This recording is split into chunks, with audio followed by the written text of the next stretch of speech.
Now here's a special treat for all of you suffering in warmer climates. Yes, the date in the lower right-hand corner of the tape is correct. It's October 12th. It's the official Columbus Day. Here in Edinburgh, Pennsylvania, in order to celebrate, we arranged for a white snow covering.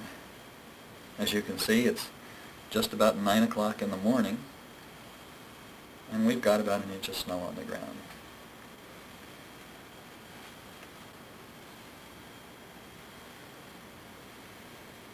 This is a view of the backyard.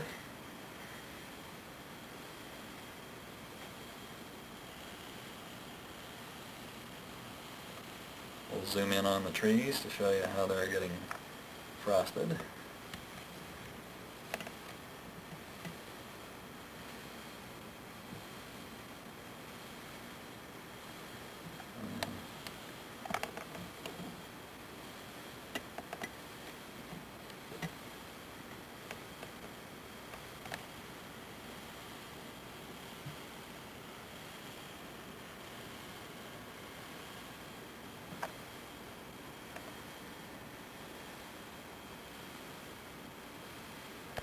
Now we're looking out the front window and there's a strange bird. Looks like a pink flamingo. It didn't head south.